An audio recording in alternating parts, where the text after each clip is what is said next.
nuestra gente, nuestros apoyos, toda la gente que nos escucha, que nos sigue.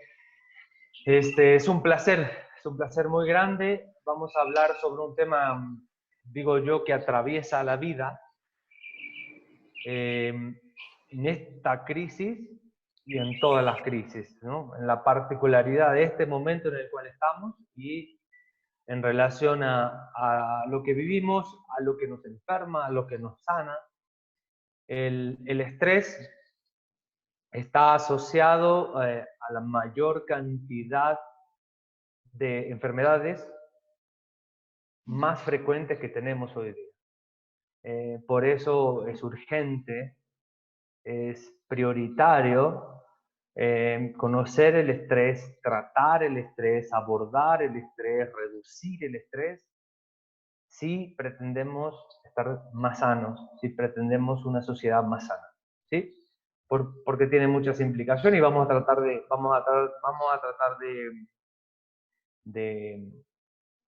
de hablar de esas implicaciones.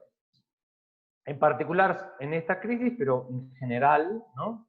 por esta característica del estrés en nuestras vidas. Voy a compartir pantalla. Ahí Ana nos va a echar la mano con las preguntas y demás para poder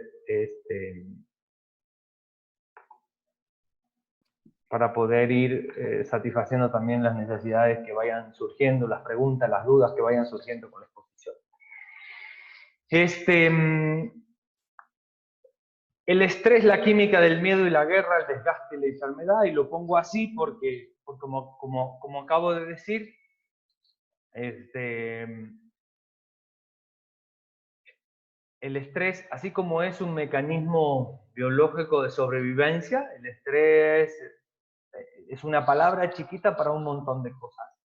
En general le llamamos estrés a muchas cosas, lo usamos como comodín también, hacemos un uso poco como consciente de la palabra.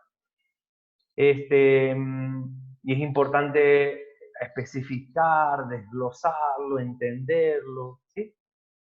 El estrés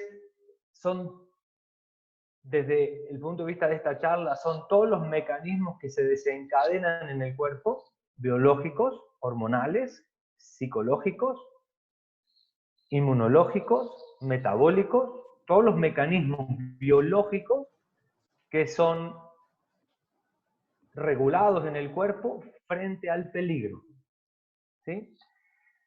El peligro puede ser algo real, me están apuntando con un arma, estoy por cruzar una calle donde viene un auto a toda velocidad, tengo una infección por un virus, tengo una hemorragia, estoy perdiendo sangre, estoy bajando el nivel de oxígeno del cuerpo, tengo una quemadura, hay violencia intrafamiliar en casa. El estrés puede ser algo real o puede ser algo imaginario. O sea, en relación a mi vivencia, a cómo he vivido, a cómo me ha ido en la vida, me imagino fantasmas, me imagino peligros. Puedo vivir algo peligroso o experimentar algo como si fuera peligroso cuando en realidad no lo es.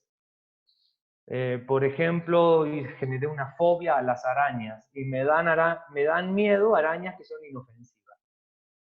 Generé una fobia o un miedo desproporcionado a los hombres, porque fui abusada o porque sufrí violencia de parte de hombres, pero resulta que hay muchos hombres que no son un peligro, al contrario, que son un apoyo. Pero yo vivo a los hombres desde esa herida, desde ese condicionamiento de mi historia. Como yo, cuando me amaban, me asfixiaban, empecé a vivir los caricios, los abrazos como algo agobiante, peligroso. Entonces, cuando me abrazan y me besan, yo siento peligro, porque en casa hay una manera de vivir el amor, ¿no?, que nos ha hecho mucho daño. Y entonces, El peligro puede ser real o puede ser imaginario. Puede ser interno o puede ser externo. Y le di varios ejemplos de eso cuando recién lo nombré, ¿no? Un peligro externo es algo que viene desde afuera, un peligro interno es una infección, una hemorragia, ¿sí? Una úlcera, un problema biológico que está poniendo en peligro la vida, ¿sí? ¿Por qué hablo de la química del miedo y de la guerra? Porque es esta química la que nos está enfermando cada vez más. Y ahora lo voy a tratar de explicar con más especificidad. Entonces tenemos que hablar de estrés, tenemos que hablar de peligro y tenemos que hablar de enfermedad, ¿sí? Y no es lo mismo, claro que no. El estrés puede ser una respuesta maravillosa que nos salva la vida en un momento dado. Ese es el estrés agudo. El problema del estrés relacionado a la enfermedad es cuando vivimos permanentemente en una circunstancia aparente o real de peligro. Entonces, vivir en alerta, vivir desconfiando, vivir a la defensiva, vivir con temor, vivir sintiéndome desamparada, abandonada, sola, triste, jodida y abandonada, o vivir triste, jodido y abandonado, de manera permanente, sostener eso en el tiempo es lo que nos termina enfermando y lo que nos termina desgastando. Y este es el estrés crónico. Entonces, el estrés agudo, se ha hablado del estrés bueno y el estrés malo, en el sentido del estrés que nos cuida y nos salva, y el estrés que nos desgasta y nos enferma. Y tenemos que hacer esta distinción. Si estamos desgastados, estamos enfermados por estrés, a través de alguna enfermedad, algún síntoma, alguna manifestación de alguno de los sistemas orgánicos desgastados hasta ahora, por lo que he vivido hasta ahora, por el nivel de maltrato de otros o de mí misma, por el nivel por muchos factores, lo vamos a ir revisando. Entonces el cuerpo va a prender alarmas, fusibles. El cuerpo va a aparecer un dolor de rodilla donde no había, va a aparecer una gastritis donde no había, va a subirse la presión arterial. Voy a debutar con diabetes, voy a tener cansancio crónico, voy a empezar a tener insomnio cuando antes no tenía. Voy a tener problemas menstruales, voy a tener síntomas. Y el síntoma viene a tratar de detener un proceso en mi vida que me está enfermando, que me está desgastando. Y ahí es donde digo, en ese contexto es que digo, el síntoma es un mensaje y el cuerpo es el mensajero. El mensaje del cuerpo tiene que ver con eso, con el nivel de desgaste, con el nivel de exigencia, con el nivel de abuso, con el nivel de falta de nutrición adecuada, con el desamor. El síntoma tiene un mensaje y me quiere decir, oye, estás demasiado expuesto, estás cargando demasiado, esta persona que está contigo no te ama. El síntoma quiere decir, oye, hazme caso, aquí estoy, te necesito, no puedo más. ¿Qué quiere decir el no puedo más? El cuerpo tiene una capacidad de adaptación al estrés muy grande, muy grande. Tiene una reserva biológica, los órganos en general tienen una reserva biológica muy alta. ¿Qué quiere decir? Podemos irnos a la guerra, podemos estar en el campo de batalla, podemos exponernos a peligros recurrentes. Y mientras más reserva biológica tengamos, más vamos a soportar un contexto peligroso. Pero eso no es eterno, no es infinito.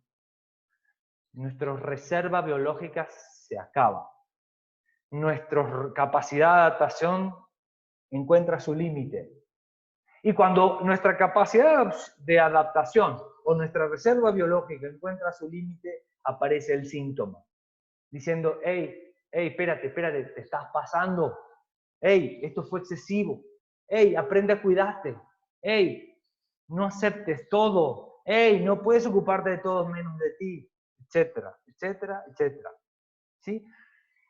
Por eso, una de las ramas de investigación más importante en el estrés han sido los sobrevivientes de guerra, los veteranos de guerra, que han tenido, entre otras muchos problemas por la guerra, el estrés postraumático, un trastorno de una respuesta exagerada al estrés, muy particular, que deviene de este contexto de desgaste y como una manera del cuerpo de tratar de decir que hemos abusado de él y ni cuenta nos dimos. La vida trata de cuidarse siempre, y ese es un mensaje hermoso. El cuerpo siempre va a tratar de cuidarse. La célula siempre va a hacer lo mejor que pueda con lo que tiene. Las glándulas van a dar todo lo que tienen para dar. Los órganos van a tratar de adaptarse a los peores contextos, pero eso tiene un límite. Y ahí es donde entra el espacio de la educación, el espacio de la conciencia, el espacio de la sensibilidad. Necesitamos aprender a ser amables, a ser sensibles, a ser empáticos con esos cuerpos que andan a los gritos, pidiendo cuidado, pidiendo que nos detengamos, pidiendo que aprendamos a cuidarnos, a amarnos. Si yo cada vez que aparece un síntoma me tomo un analgésico, cada vez que aparece la acidez de la gastritis me tomo un antiácido, no está mal ni está bien, simplemente no estoy ocupándome de la causa. Simplemente no estoy siendo sensible a la necesidad corporal, a esa parte de mí que se quiere cuidar a través de un síntoma. Porque yo nada más me tomo una pastilla y ya está. Yo nada más me tomo un analgésico y ya está. Como si eso fuera suficiente, y resulta que eso es muy poca cosa para todo lo que hace falta hacer. Y entonces, cuando yo no sé escuchar el mensaje del cuerpo y sigo en la misma actitud y sigo expuesto al mismo contexto y sigo en el mismo patrón que me destruye, entonces el síntoma va a tener que migrar a otro sistema. Bueno, primero tenía pues, la gastritis, las agruras, tenía acidez. Dijo, ahora me subió la presión, después ya tengo diabetes, después ya hice un absceso, después, ¿me explico? El cuerpo sigue a los gritos, sigue hablando, sigue pidiendo más conciencia, más amor, más empatía, más cuidado, ¿sí? Y a veces ese cuidado está facilitado, es más fácil acceder a él, y a veces estamos en contextos tan desfavorables que es muy difícil acceder a él. Y ahí es cuando hablamos de la necesidad de crear redes solidarias para cuidar a los más vulnerables, porque no todo el mundo tiene acceso, la posibilidad real de transformar su manera de alimentarse, de salir de un contexto de peligro, de elegir maneras o hábitos que sean más amables, más amorosos, de reponer un nivel de respuesta orgánica aceptable, porque claro, me desgasté, llevé el sistema biológico al extremo y ahora podría emprender un proceso de sanación de un proceso crónico de salud. Pero resulta que para sanar un deterioro crónico hay que tener tiempo, hay que tener dinero, hay que tener posibilidades de descansar, hay que tener nutrientes de calidad, hay que tener la posibilidad de un acompañamiento terapéutico y hay que estar dispuesto y con el suficiente amor en el alma para asumirlo. Y no todo el mundo puede, y no todo el mundo sabe, y no todo el mundo está en las posibilidades de implementar esto. La autonomía, la libertad, también se construyen. ¿Sí? Somos potencialmente todos libres, pero no todos ni sabemos que somos, ni lo podemos ejercer, ni estamos en contextos donde la libertad sea algo que se nos enseñe, ¿no? Y lo mismo con la autonomía, y lo mismo con el amor, y lo mismo con la compasión. Entonces, aquí es donde entra en juego también no solamente el pensarnos de manera individual en torno a la enfermedad, sino también pensarnos como un gran cuerpo, el gran cuerpo de la humanidad, el gran cuerpo del planeta, porque en realidad estamos todos entrelazados, estamos interconectados, nos afectamos, sí, nuestras organizaciones, nuestras empresas, ¿no? Tienen unas normas de explotación laboral y todos accedemos a ese tipo de regulaciones y nos exponemos a contaminantes y comemos comida chatarra, esto es una construcción social. Y esto nos enferma a todos, no enferma solo a unos, nos enferma a todos. Ahí todos estamos como involucrados en la posibilidad de la transformación de estos patrones, para sanar juntos, para reconstruirnos juntos de estos procesos crónicos de desgaste. Vamos a tratar, nos dijo una experta en derechos humanos hace unos días, vamos a tratar de reponernos de esta crisis económica en la cual nos metimos a través de la pandemia. Vamos a tratar de reponer y salir de esa depresión económica a través, con cuerpos cansados, ¿no? Sobre cuerpos cansados.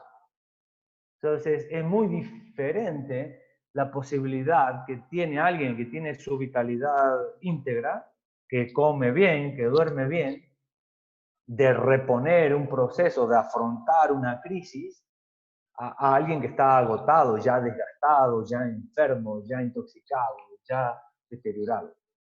¿Sí? Y ahí es donde creo que tenemos esta responsabilidad social. Entonces, ¿para qué enfermamos? ¿Para qué el COVID-19?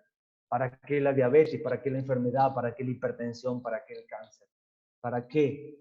La respuesta es muy simple en este contexto de todo, después de todo lo que les he dicho. Cada síntoma tiene dignidad, tiene un mensaje para dar.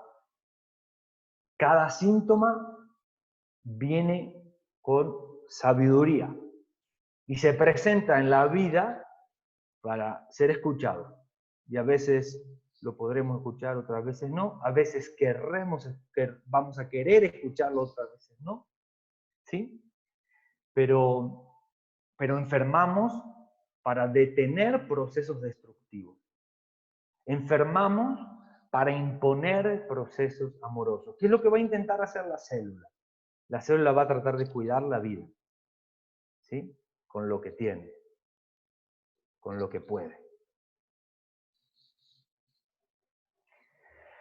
Entonces, ya hablamos de qué es el estrés. Acá hay algunas fotos que lo grafican. Acá tenemos toda esta pasión que tenemos los seres humanos por la guerra, desde los inicios de nuestra especie, ¿no? Nos la hemos pasado en guerra, en guerra, en guerra, y si no hay guerra las inventamos, ¿no? Entonces, y antes peleábamos de una manera y ahora tenemos el suficiente armamento nuclear como para hacernos pedazos, porque hemos ido sofisticando, mejorando nuestra capacidad de hacer la guerra.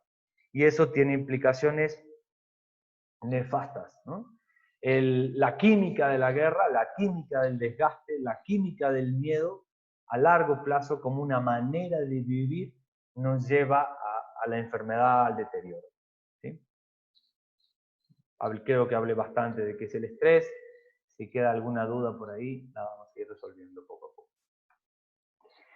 Entonces, frente a la crisis, a esta crisis o a cualquiera, puse este fragmento de una definición compleja de crisis de Edgar Morin que me gusta mucho, en una ponencia que di hace poquito. en los paneles de Sanantes, en los fines de semana. Estoy dispuesto a reconocer que necesito hacer cambios, que soy falible, que me equivoco y eso me humaniza. Estoy dispuesto a reconocer que necesito hacer cambios, que necesito emprender nuevas estrategias y no solo repetir viejos programas. Esa es la pregunta importante que emerge en la crisis, ¿no? Entonces dice Morán, toda crisis es un incremento de las incertidumbres, la predictibilidad disminuye, los desórdenes se vuelven amenazadores, los antagonismos inhiben a las complementariedades. Los conflictos virtuales se actualizan, las regulaciones fallan o se desarticulan. Es necesario abandonar los programas. Hay que inventar estrategias para salir de la crisis. Es necesario a menudo abandonar las soluciones que solucionaban las viejas crisis y elaborar soluciones novedosas. Cuando nos quedamos atrapados en un viejo hábito, en un viejo programa, en un viejo patrón, es porque está grabado a nivel inconsciente, a nivel límbico, a nivel como de estructuras muy básicas que permiten la sobrevivencia, como una estrategia de sobrevivencia, como una estrategia primaria. Pero resulta que lo que me salvó la vida en la infancia, ahora puede estar enfermándome. Ahora lo que fue solución puede estar siendo un obstáculo. Entonces tenemos que toda crisis es un encuentro de fuerzas, es una ruptura de los viejos órdenes, de la vieja manera de funcionar, en donde la vida nos dice, con la vieja manera ya no se resuelven nuevos problemas, ¿no? Y hay que ser creativos. Tenemos que echar a andar soluciones novedosas. Y una nueva salida novedosa, entonces podrá permitirle a todo mi cuerpo, a todo mi sistema, a todo lo que soy, entonces regularse mejor, regenerarse, salir fortalecido, ¿no? Queremos que la crisis nos convierta en una persona mejor. Elegimos que la crisis nos sirva para algo. Y cada quien decide para qué quiere que esta crisis le sirva. Cada quien decide en quién se quiere convertir después de esta crisis. Y esto sirve para las grandes crisis globales, planetarias como esta, como para las pequeñas crisis cotidianas, ¿sí? Si estamos como locos detrás estamos como locos tratando de pagar la tarjeta de crédito y la cuota del carro y la prioridad es no endeudarme más, entonces lo más probable es que no le haga caso a mis síntomas.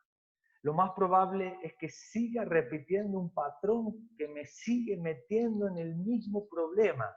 Si sigo haciendo las cosas como las hacía antes, seguramente voy a obtener el mismo resultado, ¿sí? Y detenernos en una crisis no es fácil, porque en una crisis se activan patrones de defensa, patrones primarios de sobrevivencia. Entonces nos sale como el reptil, la bestia, digo yo. Nos sale la bestia a tratar de cuidar la vida. Y a veces esas reacciones nos ciegan, ¿sí? A veces no. Dependiendo qué tantos recursos yo tenga a la mano para el manejo de las crisis. Entonces, habrán visto que hay gente mucho mejor preparada para afrontar las crisis y hay gente que tiene muy pocos recursos para afrontar las crisis. Tiene muy poca reserva biológica para afrontar la crisis. Tiene muy poca energía para afrontar una crisis. Entonces, por eso en una crisis hay gente que muere, hay gente que ya no puede más, hay gente que está desgastada, que ya venía desgastada. Entonces una crisis, ¿no?, actualiza esa vulnerabilidad, esa fragilidad y la pone en evidencia. Y entonces ahí tenemos que elegir. Ahí tenemos la posibilidad de la reinvención, de transformarnos a través y con y gracias a la crisis. Acá ven como un dibujito que está simbolizando un sistema nervioso. Acá se va a ver un lapicito que activé. Entonces, este es un sistema nervioso con toda la médula espinal. De la médula espinal salen nervios. salen nervios hacia todas las vísceras, acá están dibujados, ¿no? Los órganos reproductores, la vejiga, los intestinos, el estómago, el corazón, los pulmones, las glándulas lagrimales y salivales, el ojo. Y acá hay una diferencia entre el sistema nervioso simpático, que es el que se activa frente al estrés. Este sistema va a hacer que estemos más alerta sensorialmente, dilata la pupila, estamos más alertas, ¿sí? Hay broncodilatación, mejora la eficiencia del trabajo pulmonar, hay taquicardia, puede aumentar la presión, porque va a mejorar la capacidad del corazón de cuidar el cerebro y cuidarse a sí mismo para sobrevivir. O sea, aumenta la presión arterial, aumenta el flujo sanguíneo para que el oxígeno llegue y se va a restringir la circulación periférica. Hay una inhibición de los sistemas que no son primarios. El cuerpo dice toda la energía a la sobrevivencia. Entonces todo lo que no sea primario se inhibe. Y eso que se inhibe empieza a tener mayor vulnerabilidad. Entonces muchas veces los síntomas se expresan en esos sistemas que fueron inhibidos por vivir en el estrés. ¿Sí? Entonces hay sistemas que se sobreexigen y hay sistemas que se inhiben. Y eso nos va a hablar de por dónde va a estar la enfermedad, por dónde va a estar el síntoma en los casos de desastre. Entonces acá es otro gráfico que también lo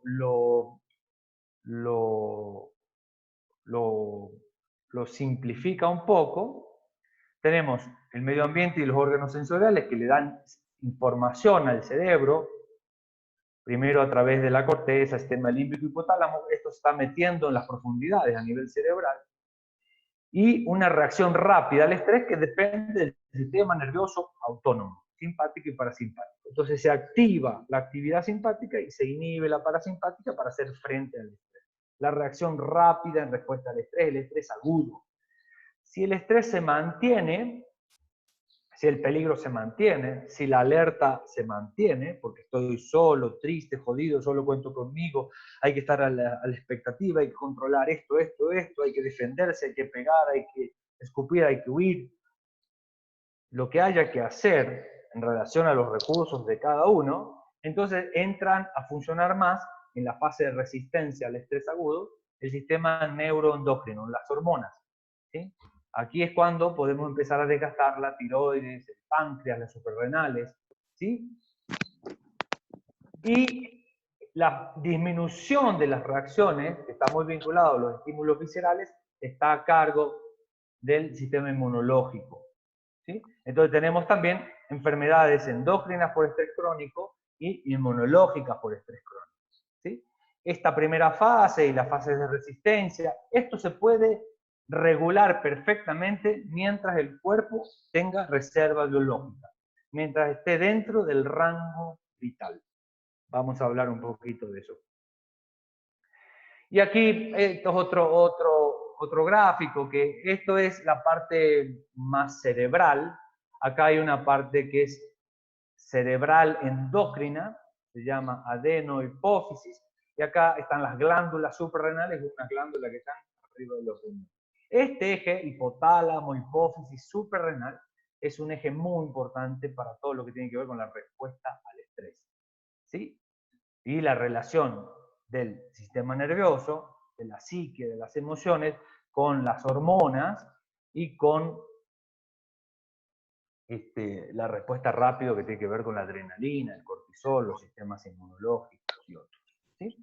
Entonces, hay una relación intrínseca, están danzando estos sistemas en el cuerpo, siempre han estado unidos. Por eso es tan importante el tratamiento integral, ¿sí? Y por eso, ¿no? La gente dice, ¿y ahora qué te pasa? ¿Por qué te enfermaste? No, pues las hormonas, me suben las hormonas, me bajan las hormonas. Pero no, ni suben ni bajan solas, ¿no? Están en relación a todo un contexto y a toda una respuesta sistémica. Entonces hay que entender esa complejidad y esa integralidad para poder hacer intervenciones más eficientes. Entonces acá tenemos que en la respuesta al estrés se activa el sistema simpático, se inhibe el sistema parasimpático, que tiene que ver sobre todo con el tubo digestivo, con la nutrición, o la función digestiva, ¿no? Se activan los glucocorticoides, el cortisol, que esto va a terminar generando problemas cuando hay cortisol en demasía, por ejemplo, en el sistema nervioso. Se inhibe el sistema inmunológico en el estrés crónico, se inhibe la percepción del dolor, se inhibe la función de las gónadas, o sea, testículos, ovarios, hay problemas reproductivos, esterilidad, trastornos menstruales, pérdida de la libido por estrés, se inhibe el crecimiento del desarrollo, ¿sí? Esta es la hormona del crecimiento, y se inhibe la insulina, ¿sí? Aún se activa el glucagón. Y esto va a ser diferente dependiendo del nivel en el que estemos de respuesta, dependiendo de qué tan frecuentemente estemos estimulados por el nivel de estrés, ¿sí? Entonces, frente al estrés crónico se inhibe la inflamación y el sistema inmunológico, la reproducción, la digestión y el crecimiento. Entonces, cuando estamos con una manera de vivir en alerta, una manera de vivir sintiéndonos en peligro, aún en nuestra propia casa, aún con nuestra pareja, aún en la familia, yo me siento en peligro cada vez que voy al trabajo, porque tengo un jefe que es gritón, o me siento que en cualquier momento me pueden echar. Usted imagínese que en muchos contextos puede desencadenar mecanismos de estrés sostenido, que si no hago algo para cambiar eso, me pueden enfermar. Entonces tenemos acá, en relación a estos mismos sistemas que se inhiben, ¿no? Para el sistema inmunológico, alergias, infecciones, enfermedades autoinmunes y cáncer. Para la reproducción y las gónadas, testículos y ovarios, la esterilidad, los trastornos menstruales y trastornos de la libido. Para la digestión, toda la inhibición de la protección digestiva por el estrés, gastritis, úlceras, colitis, diarreas y síndromes de intestino irritable. Entonces, si ustedes ven, esto que les estoy diciendo son la mayor cantidad de las enfermedades que hoy tenemos, ¿sí? Entonces, por eso les digo que este tema atraviesa nuestra vida y nos tenemos que ocupar con conciencia y con más eficiencia del tratamiento del estrés en las familias, en las empresas, en la sociedad, si queremos estar más sanos, ¿no? Y para lo que tiene que ver con la inhibición del crecimiento y del desarrollo, enfermedades degenerativas. Se inhibe la regeneración celular bajo estrés crónico. Entonces empieza a haber diabetes, hipertensión, Alzheimer, trastornos del crecimiento, inhibición de la regeneración celular. ¿Por qué? Porque hay sobrecarga alostática. Se perdió la reserva biológica, ¿no? La reserva biológica es el aguante que tiene un órgano. Siempre doy el ejemplo del hígado, del riñón. Para que un hígado o un riñón den síntomas de insuficiencia renal o hepática, tienen que haber una disfunción, pérdida de la función de más del 90% de las células. ¿Qué quiere decir? Que el hígado aguanta mucho. Va a empezar a dar síntomas hasta muy gruesos, muy evidentes, hasta que tengamos más del 90% de las células deterioradas. Y si los médicos, o los pacientes, o los terapeutas, empezamos a atender a alguien cuando ya está en ese nivel de deterioro, llegamos muy tarde. Llegamos muy tarde. Tenemos que pensar en llegar antes, en diagnosticar antes, en prevenir antes, ¿sí? ¿Sí? Es importante que aprendamos a vivir para realizarnos, para florecer, para ser mejores, ¿no? Y no solamente para sobrevivir en la guerra. Porque en la guerra todos vamos a querer sobrevivir. Por eso insistimos tanto en que es muy importante dejarnos de joder con este modelo de muerte, de guerra, de confrontación, ¿no? Con estas industrias armamentistas que viven de la, ¿no? de la economía que emerge a través del conflicto, la guerra, los problemas, ¿no? Hay toda una industria, hay un mercado enorme para este tipo de cosas que finalmente viven de la guerra y nos enferman, ¿no? Entonces queremos generar, construir espacios sociales, familiares, ¿sí? Planetarios, amorosos, armónicos, más respetuosos, ¿sí? Con espacios para el florecimiento de la vida, con espacios para la realización del ser, no solo para sobrevivir. Creemos que podemos eh, tener mucho más que solo la sobrevivencia. Podemos esperar mucho más de nosotros como especie que solo sobrevivir. ¿Sí? Entonces acá, simplemente no los voy a marear con este tipo de cuestiones muy científicas, es simplemente para ejemplificar lo que he dicho hasta ahora. Este es un cuadro que le pedí a Jorge Santiago, con ellos aprendí todo el trabajo de la medicina mente-cuerpo, de la psiconeuroinmunoendocrinología, es un instituto peruano. Y acá hay algunos mecanismos a través de los cuales el estrés crónico genera deficiencia inmunológica. El estrés crónico nos deja más vulnerables frente a las infecciones, entre ellas las infecciones virales. Por eso es tan importante el tratamiento del estrés si queremos estar más fuertes frente a las gripes, a la influenza, al coronavirus y a cualquier infección. El tratamiento del estrés es una parte importante a trabajar, a tratar, a mejorar si queremos tener una sociedad más resiliente, más fuerte, más saludable, ¿no? En donde no genere tanto sufrimiento y tanta muerte las infecciones. El estrés y la autoinmunidad, tenemos cada vez más enfermedades autoinmunes y una de las causas para esa autoinmunidad está vinculado al estrés social, familiar, que va en aumento. Tenemos cada vez más alergias, y tenemos procesos de inflamación crónica que están vinculados a la. Entonces, imagínense la repercusión de esto que estoy poniendo aquí, en términos de salud. Por eso es tan importante hablar de este tema. ¿Sí? La relación del cerebro y el corazón, la relación entre el estrés, la depresión y la enfermedad cardiovascular. ¿Por qué lo pongo? Porque los infartos, las tromboembolias, las hemorragias también son la enfermedad más común que nos aqueja y resulta que tiene una relación estrecha con el nivel de estrés, ¿no?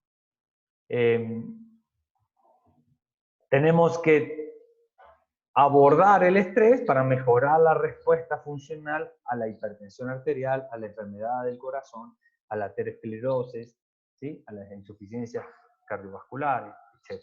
¿Sí? Entonces, el tratamiento, una de las patas del tratamiento, uno de los pilares del tratamiento es el manejo del estrés, la reducción del estrés, los espacios de recuperación al desgaste y al deterioro crónico. Y acá voy a hacer algunas puntualidades sobre el estrés postraumático, que es este trastorno que viene después de haber sido sometidos a mucho estrés. Estrés por un largo proceso o estrés repetido, recurrente, en donde el cuerpo no alcanza a recuperarse y viene otro. No alcanza a recuperarse y una pérdida. No alcanza a recuperarse y un robo. No alcanza a recuperarse y otra pelea. No alcanza a recuperarse y un despido de un trabajo. Entonces, de este estrés sostenido puede devenir el estrés postraumático, que es un tipo de trastorno específico, pero que nos abre la puerta para hablar del abordaje, el tratamiento de todo. Para que haya estrés postraumático tiene que haber, en general, la mayoría de los pacientes ha tenido abuso previo en la infancia, hay algunas variaciones genéticas, hay personas más vulnerables al estrés y hay personas que son mucho más sensibles al estrés. No todos tenemos la misma tolerancia al nivel de estrés, ¿sí? Y tiene que ver con cómo me fue durante la gestación, en la calidad de nutrición que tengo, los recursos que aprendí, los modelos de aprendizaje de los cuales aprendí. Hay muchos factores que están asociados, ¿no? Entonces, los trastornos psiquiátricos, las adicciones nos hacen más vulnerables, la desnutrición o el desgaste, la programación inútil y la epigenética, los accidentes, las catástrofes, la violencia, la inminencia de muerte, la muerte, el horror, las lesiones graves y la indefensión. Por eso es tan importante también reducir un poco esta manera de tratar desde el miedo, ¿no? Quédense en casa, ahí viene el coronavirus, cuidado, nos va a matar a todos. Esto genera estrés. Necesitamos dar recursos, no llenar de miedo a la gente. Necesitamos enseñarle a la gente a comer, a cuidarse, a dormir mejor, a tomar sol. No solamente aterrorizar a la gente porque podemos morir. Sí, todos nos podemos morir. Nos podemos morir de muchas cosas en cualquier momento de la vida. Pero si vivimos aterrados por eso, sea un virus, sea lo que sea, eso nos va a desgastar más rápido, nos va a hacer más vulnerables y nos va a exponer, ¿no?, a las consecuencias de la enfermedad con más rapidez y con más intensidad. Entonces, cuando un agente estresor se repite de forma constante, por ejemplo a través del bullying o el estrés por ruido incesante u otras formas de estrés agudo, reiterativo y acumulativo, ¿no?, esto nos hace más vulnerables a este trastorno en particular, pero todo esto está asociado a este problema del estrés y de la química del miedo y de la guerra. No podemos vivir en la guerra y en el miedo sin padecer antes o después un proceso de desgaste. Entonces, todos tenemos miedo, el miedo no es el problema es vivir en el miedo. El miedo es maravilloso porque nos permite cuidarnos, nos permite responder eficazmente, nos permite tomar decisiones, nos permite cuidar a los que amamos. El miedo no es el problema es vivir en el miedo. El problema no es ser agresivo eventualmente, tomar decisiones con fuerza y encaminarme con fuerza hacia donde quiero y transformar ciertas cosas que creo injustas. El problema es vivir en la violencia, es vivir armados, es vivir en la confrontación y en la guerra. Eso nos desgasta, nos enferma, nos ciega. ¿Sí? Pues hay un deterioro neurológico de la capacidad cognitiva, de la memoria, por estrés crónico. ¿No? Entonces tenemos un eje neuroendocrino hiporreactivo, un bajo cortisol que funciona como protector de la amígdala. Eso tiene mucho que ver con qué hace el cerebro para cuidarnos. Entonces, cuando hay poco cortisol, se empiezan a exponer ciertas áreas de la memoria y entonces empiezan a haber más vulnerabilidad. Yo empiezo a recordar procesos traumáticos que son intrusivos, se me meten en la cabeza. No dejo de tener presente cuando aquella persona me gritó y se mete, porque mi hipocampo perdió protección. Entonces cualquier cosa me genera estrés. Y es un pensamiento intrusivo que se mete y se mete. Ahí ya tengo un trastorno por estrés postraumático. ¿Sí?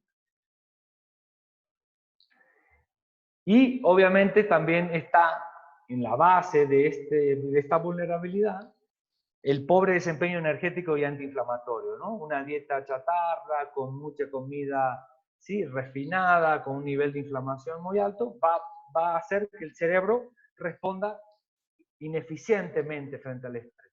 Me va a costar adaptarme, me va a costar aprender, voy a quedarme enganchado como un bucle reiterativo en una vieja herida, como si ese marido desgraciado me hubiera puesto el cuerno 350 veces.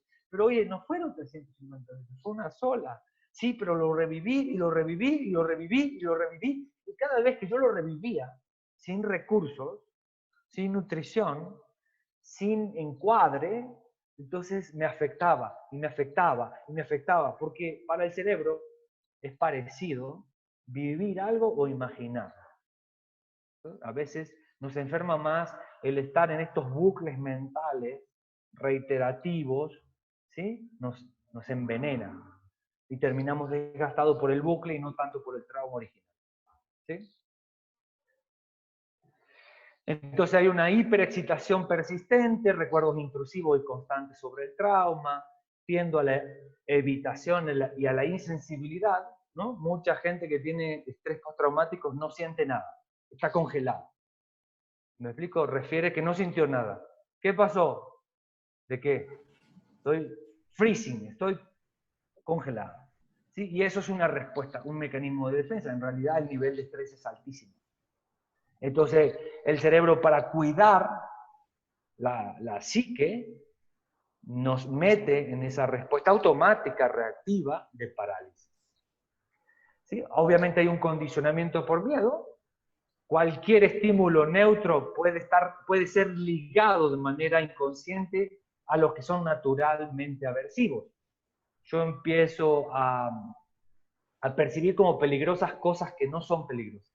Pero como lo asocié en mi cerebro al trauma original, ¿sí? Empiezo a estar condicionado por el miedo, ¿sí? Esto es parte de este estrés postraumático. Los recuerdos como respuestas condicionadas por estímulos específicos, tengo recuerdos reiterativos, y obviamente va a depender de la fuerza del condicionamiento, dependiendo del tipo, la magnitud y la duración del trauma, ¿sí? O sea, más trauma, más tiempo en la guerra, más tiempo expuesto al abuso, más veces abusada, eso, ¿no?, va a hacer que este trastorno sea más intenso. La exposición al estímulo sin la respuesta. La exposición al estímulo sin la respuesta va a tender a la extinción. Esto es parte de incluso de las terapéuticas que se plantean para el tratamiento de este tipo de cosas, ¿no? Entonces, me voy exponiendo al estímulo despacito, amorosamente, contenidamente, para que, ¿no?, mi respuesta se vaya extinguiendo. Y yo empiece a entender que eso no es peligroso, ¿no? O no es tan peligroso, ¿sí?, como yo lo percibí. Y después, recordatorios breves menos frecuentes fortalecen el miedo. Acá hay un fenómeno muy interesante que se llama incubación.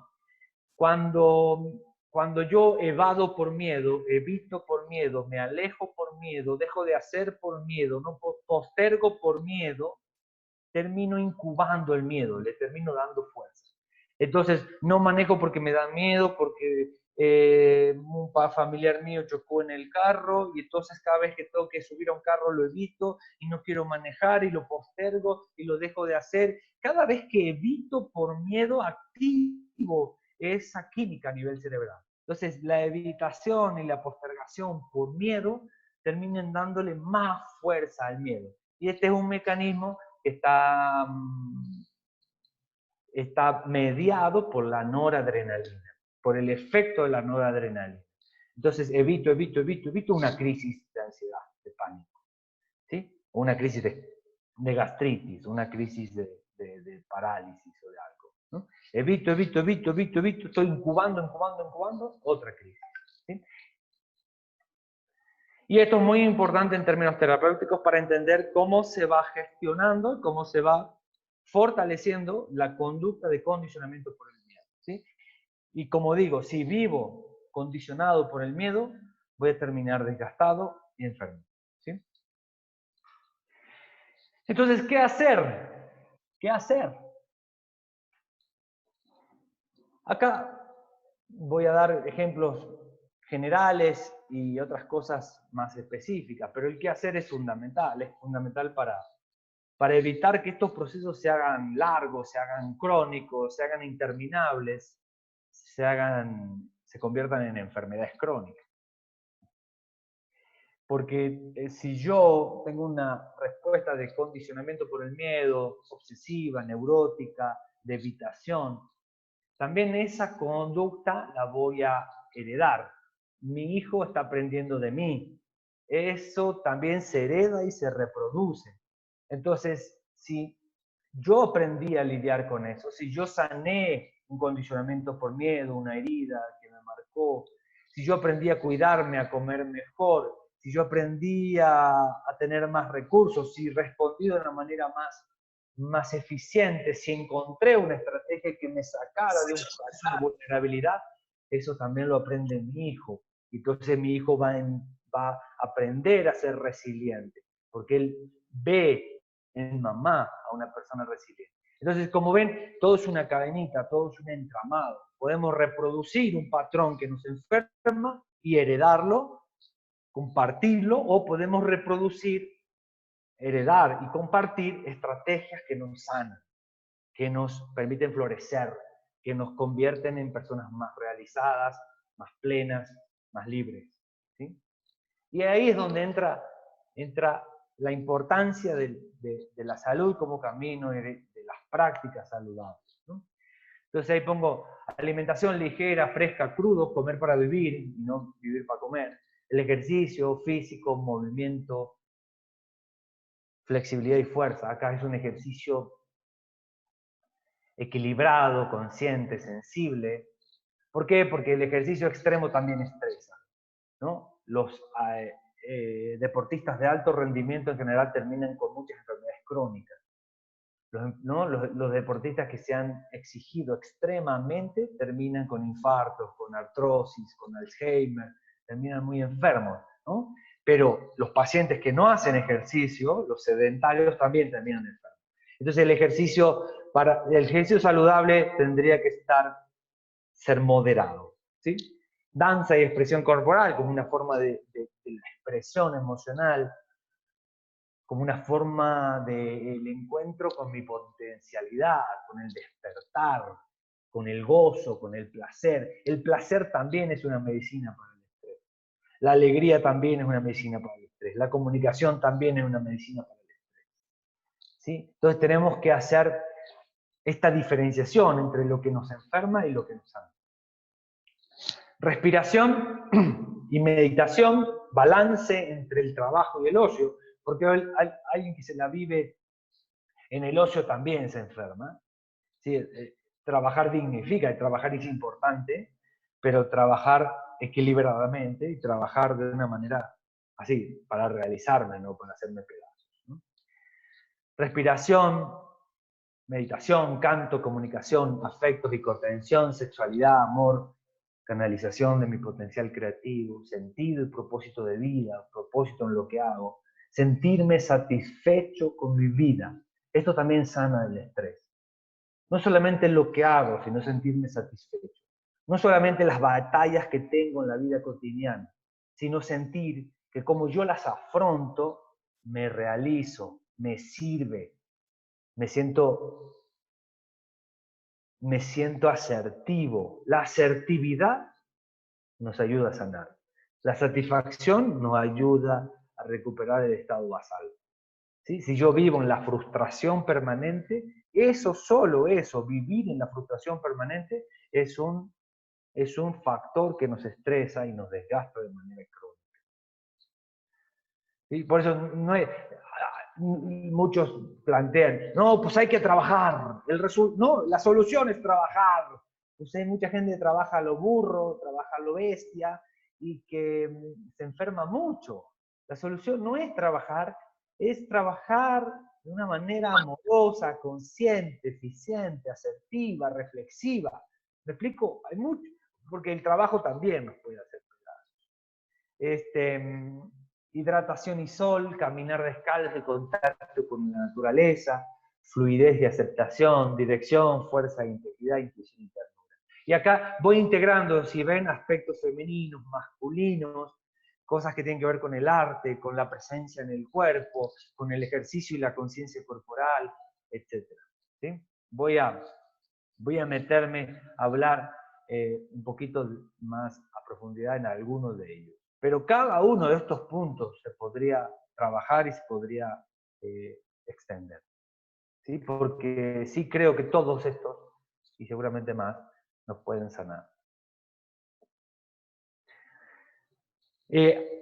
Acompañamiento terapéutico y afectivo, ¿no? O sea, dejarnos acompañar. Muchos tenemos este valor cultural de yo solo puedo, yo no necesito de nadie, sobre todo los hombres, ¿no? En donde el poder solo y no necesitar de nadie es un valor, y si pedías ayuda eras un marica, entonces, ¿sí? Y resulta que no te dejas ayudar, y como no te dejas ayudar, y no te miras a través de la mirada del otro, nunca aprendes, sigues haciendo la misma burrada de siempre, y no puedes salir de esos procesos que te tienen ahí, ¿no? En el bucle, esos ciclos viciosos, reiterativos, ¿sí? Que te hacen daño. Entonces, dejarnos acompañar es una actitud necesaria para poder salir de estos patrones que nos hacen daño. Pedir abrazos, apoyo, contención afectiva, generar, cuidar y favorecer vínculos de confianza. La confianza en los vínculos se trabaja, se construye día con día, experiencia tras experiencia. La confianza en los vínculos no es algo que se da mágicamente. Cuidar los vínculos, cuidarlos, favorecerlos, generarlos. ¿Sí? Claro, si yo fui abusada, maltratada, injuriada, voy a tener mucha resistencia a generar vínculos. Entonces voy a tener que volver a recuperar la fe en los vínculos. Voy a tener que abrirme a la posibilidad de crear vínculos amorosos, porque no lo viví eso. no sé que eso puede ser real. Entonces vivo como si los vínculos fueran un peligro en general. Y por eso estoy muy condicionada por el miedo y por eso estoy muy desgastada por vivir en ese nivel de alerta. ¿Sí? Y acá hablamos del apoyo médico o terapéutico integral, ¿no? Psicológico, médico, nutricional, espiritual, vincular, familiar, social. Todas estas dimensiones del ser necesitan ser abordadas. ¿Sí? Nutrición para sanar. Acá les voy a dar algunas ideas generales, todas son generales, cada caso merecerá, ¿no?, alguna intervención nutricional específica, pero son ideas generales de qué cosa nos ayuda a que el cuerpo se recupere, ¿sí?, físicamente del desgaste. ¿Sí? Entonces estamos acostumbrados a una dieta basada en carne, frituras, lácteos, harinas refinadas, ¿sí?, todo procesado, químico, enlatado. Bueno, esa dieta es una dieta inflamatoria que nos desnutre, nos enferma de manera crónica.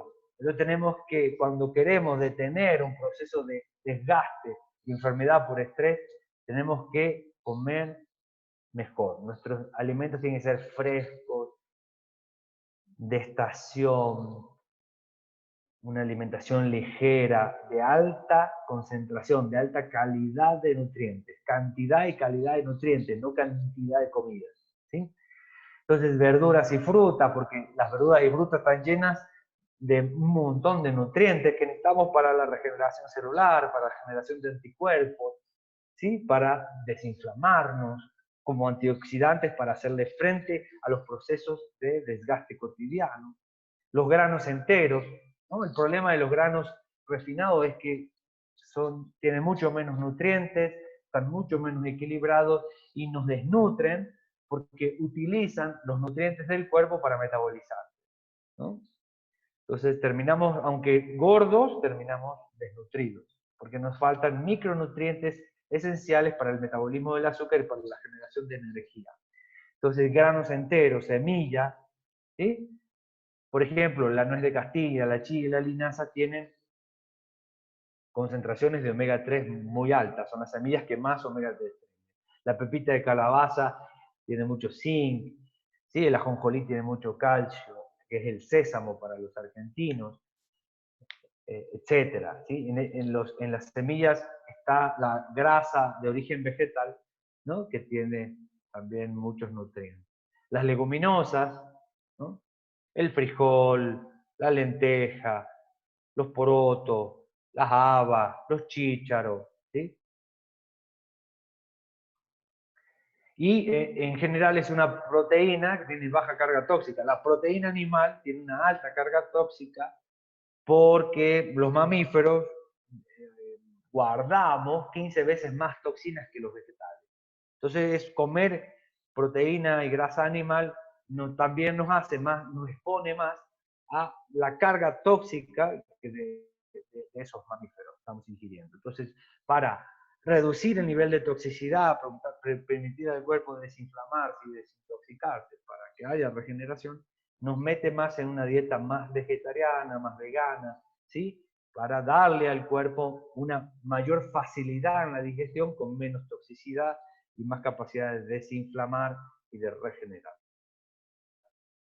Acá las algas, que son enormes y maravillosos mineralizantes, las especias, todas las especias, que tienen un montón de fitoquímicos con acción antibiótica, antiviral, desinflamatoria, antioxidante. Los fitoquímicos de las especias son medicinas, es como nuestra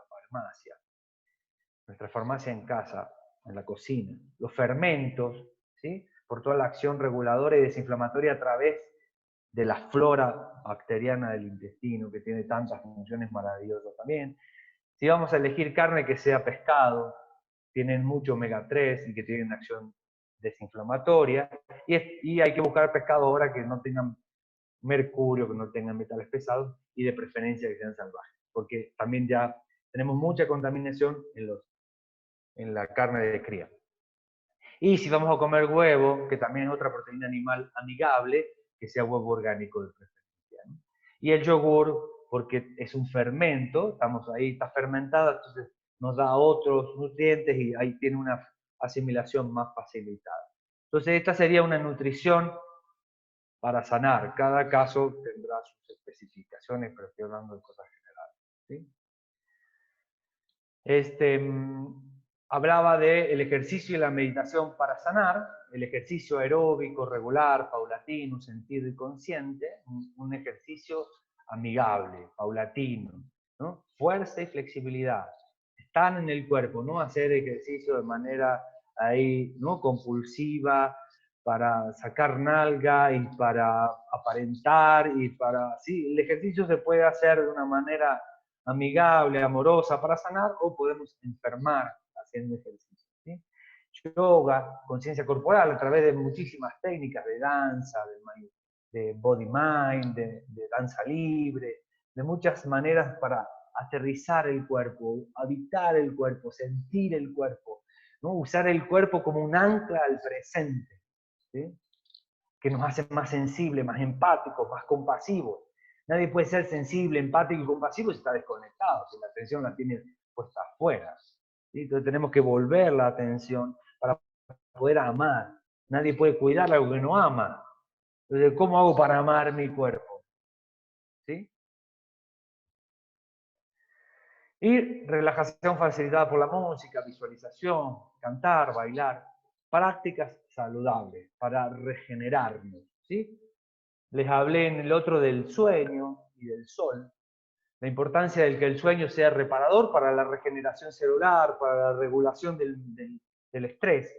Mucho de lo que ocurre en la regulación del estrés que vivimos en el día ocurre durante la noche, durante un sueño reparador. Entonces, si yo tengo un sueño reparador, voy a tener mucha más capacidad de adaptación al estrés. Pero si tengo insomnio, me despierto, no duermo bien, no estoy expuesto a la luz brillante del sol en la mañana y el mediodía, que no me genera una buena cantidad de melatonina, entonces voy a estar más enfermo por el desgaste, por el estrés propio. Entonces el sueño es muy importante para este fin que buscamos aquí. Ponerle filtro de luz azul a los aparatos electrónicos a partir de las 6, 7 de la tarde, y por lo menos ponerle filtro al celular, ¿sí? Para que la luz azul no nos active el cerebro y reduzca la liberación de la melatonina en la noche, que es lo que nos permite esta recuperación cerebral, ¿sí? Evitar los LEDs y las luces en la noche. Psicosonia, la psicosonia es el trabajo de Alejandro José, que es un amigo dominicano que hizo todo un trabajo de música en laboratorio para lograr estados profundos de relajación, ¿sí? La meditación como una manera de liberar del cuerpo el estrés y lograr reducir el nivel de estrés y por lo tanto favorecer la desinflamación y la recuperación del cuerpo. Ya hay muchos estudios que demostraron, científicos, que demostraron que meditar nos ayuda a reducir el estrés y regenerar las células, reducir el estrés y mejorar la circulación, reducir el estrés y desinflamar el cuerpo, ¿sí? Reducir el estrés y reducir las enfermedades crónicas, ¿no? La meditación, hoy día, la meditación, el yoga, son prácticas ya recomendadas por los centros de salud más importantes del mundo, ¿sí? Les decía, la estimulación de la luz brillante durante la mañana, tomar media hora de sol diaria con la mayor cantidad de piel expuesta, caminar descalzo y contactar con la naturaleza. El caminar descalzo es muy importante en la transferencia de electrones con la tierra, ¿sí? Tomar sol, caminar descalzo es muy importante para regular la función celular y para regular la función mitocondrial para la generación de energía en el cuerpo, ¿sí? Esto lo sabíamos desde el punto de vista de las medicinas tradicionales, pero la ciencia lo va descubriendo y lo va evidenciando, ¿no? Porque obviamente evolucionamos de cierta manera, entonces hay ciertas prácticas que nos permiten que el cuerpo tenga más vitalidad, ¿sí? Bueno, muchas gracias. Escucho las preguntas que quiero. Muchísimas gracias, Gabriel.